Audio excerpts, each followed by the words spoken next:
Hai teman-teman, berjumpa lagi di Suardika 9 Channel. Apa kabarnya kalian semua? Semoga selalu sehat, murah rezeki, dilancarkan selalu dalam menjalani hari-hari.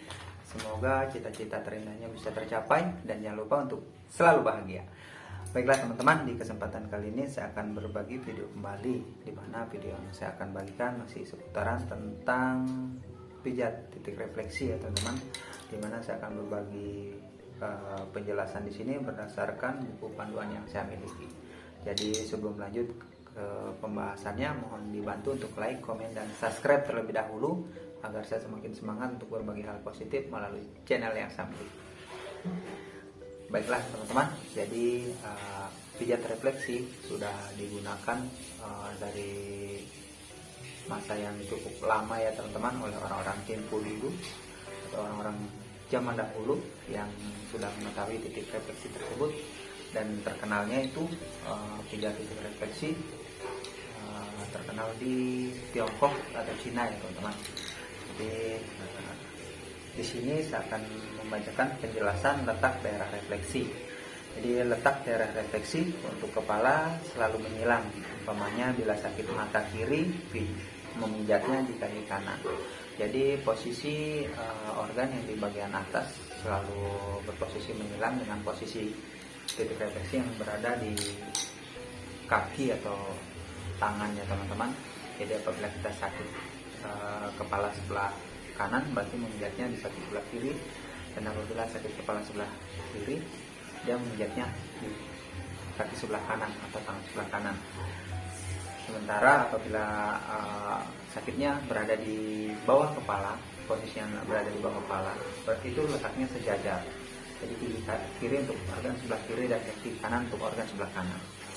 Oke, letak daerah refleksi untuk tubuh di bawah kepala selalu sejajar. Umpamanya sakit bahu kiri, pijatnya di kaki kiri, ya, seperti itu ya teman-teman.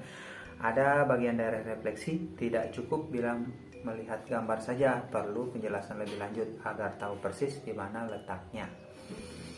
Ginjal, yang pertama sini ginjal di tengah telapak kaki, letaknya agak dalam, perlu dipijat keras baru mengena. Setelah dipijat, air kencingnya bisa berubah warna menjadi kuning, kecoklat-coklatan atau agak kemerah-merahan dan agak berbau. Kemudian yang kedua, rahang di dekat ujung sendi ibu jari kaki. Jangan lupa bahwa daerah refleksi untuk bagian kepala adalah menyilang, berarti untuk rahang kiri daerah refleksinya di ibu jari kanan, dan seterusnya begitu ya teman-teman. Kemudian lambung di atas cekungan telapak kaki sebesar ibu jari. Daerah refleksi ini sangat peka, bila diraba sering bisa merasakan ada semacam benjolan kecil, itulah kotorannya terdapat di kedua kaki. Empedu hanya di kaki kanan di dalam daerah refleksi lever. Bila empedu berbatu atau sudah dioperasi masih bisa dirasakan ada benjolan kecil atau kotor. Kemudian usus besar, kaki kanan adalah daerah refleksi usus besar ascendens dan usus besar transversus bagian depan. Kaki kiri adalah daerah refleksi usus besar transversus bagian akhir dan usus descendens. Kemudian yang berikutnya saraf sciatica di sisi dalam betis kanan dan sisi luar betis kiri. Pijat ke arah jantung. Bila sakitnya parah jangan pijat terlalu keras atau dialihkan memijat daerah refleksi yang berada di lengan, yakni pijat sepanjang tulang ulna dan radius. Kemudian yang berikutnya kelenjar adrenal, letaknya cukup dalam, perlu dipijat keras. Jadi untuk kelenjar adrenal letaknya cukup dalam, jadi perlu dipijat keras ya teman-teman pada titik refleksi yang dimaksud. Kemudian kelenjar paratiroid di antara telapak kaki dan sisi kaki. Oke, kemudian kita lanjut teman-teman ke kamus istilah. Kelenjar adrenal yang pertama ini, kelenjar adrenal terletak di atas kedua ginjal. Beberapa fungsinya yang penting adalah menstimulasi persediaan glukosa di dalam lever dan menambah gula untuk darah, membangkitkan tekanan darah, menambah produksi hormon seksual. Kemudian yang kedua, kelenjar pankreas terletak di antara lambung dan tulang punggung. Ia menetralkan asam dari lambung yang masuk ke dalam usus 12 jari. Ia juga mengeluarkan 3 macam enzim pencerna agar makanan bisa dicerna untuk kemudian dihisap ke dalam darah. Selain itu, ia juga menghasilkan glukosa atau gula untuk makanan, darah, dan insulin yang berfungsi mengatur kadar gula. Bila insulin berkurang, orang akan terkena sakit kencing gula. Kemudian yang berikutnya, kelenjar di bawah otak atau pituitary. Kelenjar ini mengatur pekerjaan kelenjar tiroid, juga mengatur sel dan kelenjar reproduksi, dan mengatur pertumbuhan tubuh manusia. Kemudian yang berikutnya, kelenjar tiroid terletak di atas batang tenggorok, berbentuk seperti kupu-kupu. Tiap hari memproduksi kelenjarnya tidak lebih dari 150 mg, yang 2/3-nya adalah iodium. Fungsi utama adalah mengontrol irama metabolisme. Bila kelenjarnya kurang, wajah orang menjadi bengkak seperti bola, badan menjadi gemuk, gerak-geriknya, pikirannya menjadi lamban. Bila kelenjarnya berlebihan, nafsu makan menjadi besar, tetapi badan menjadi kurus.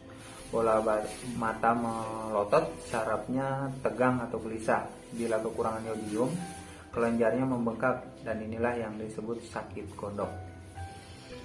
Kemudian yang berikutnya, kelenjar paratiroid terletak di sisi kelenjar tiroid. Ia mengatur metabolisme zat kapur dan mengendalikan jumlah zat kapur yang ada di dalam darah dan tulang. Kemudian kelenjar prostat terletak di bawah kandung kencing sebagai gudang air mani. Berhubung saluran kencing melewati kelenjar prostat, maka apabila kelenjarnya infeksi menjadi bengkak, seseorang akan mengalami sulit kencing. Air kencingnya kemudian mengalir kembali ke dalam kandung kencing atau seterusnya ke dalam ginjal. Ini sangat bahaya bila kena racun kencing. Orang makin tua, kelenjar prostatnya makin membesar. Inilah sebabnya banyak orang tua sulit kencing atau kerap kali kencing, seolah-olah kencingnya tidak habis-habis. Membesarnya kelenjar prostat bisa menjadi penyakit kanker. Kemudian lanjut, kelenjar getah bening atau limf. Getah bening atau limfe adalah plasma yang berkadar protein kecil. Saluran limfe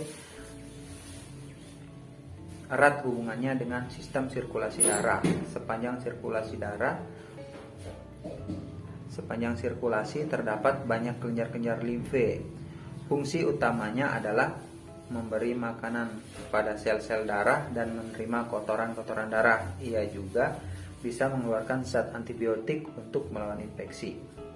Kemudian limpa terletak di belakang lambung. Fungsinya adalah membantu memproduksi sel darah putih dan juga sebagai gudang darah. Apabila ada pendarahan, ia segera mengeluarkan darah tambahan. Kemudian saraf trigeminus, saraf otak yang terbesar, berpusat di pelipis. Ia bersangkutan dengan otot pengecapan, kelenjar peluh, saraf panca indera, kulit kepala dan wajah, lendir mulut dan hidung, gigi. Kemudian yang lanjut, otak kecil, cerebellum. Otak kecil atau cerebellum terletak di belakang kepala. Fungsi utama adalah mengkoordinasi otot dan menjaga keseimbangan. Kemudian lanjut lagi, serabut saraf lambung atau solar or coeliac plexus terletak di belakang lambung. Ia melayani organ-organ dalam rongga perut atau jeroan. Jadi itu ya teman-teman, penjelasan letak daerah refleksi dan kamus istilah. Dan di video saya ini saya sertakan letak-letak titik refleksi yang berada pada kaki dan tangan, teman-teman. Nah, ini teman-teman gambar yang saya maksud. Jadi setiap nomor yang ada keterangan atau nama-namanya ini berhubungan dengan nomor yang ada pada gambar. Jadi suatu contoh nomor 39 kelenjar getah bening, berarti kita sesuaikan pada gambar. Kemudian dari gambar kaki kiri dan kaki kanan ini teman-teman, di sini juga sudah terdapat nomor dan gambar teman-teman. Jadi kita tinggal sesuaikan. Keterangan nomor 1 berarti menunjukkan letak titik refleksi yang berada pada gambar nomor 1. Begitu juga seterusnya teman-teman.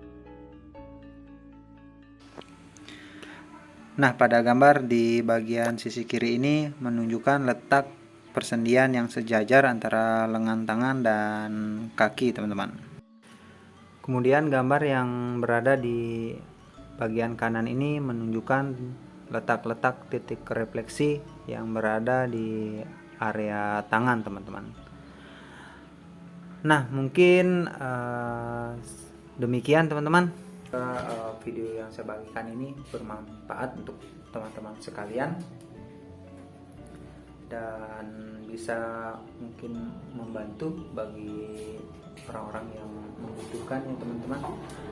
Mungkin demikian dulu video singkat yang sempat saya bagikan. Sampai jumpa di lain kesempatan. Salam sehat dan salam semangat.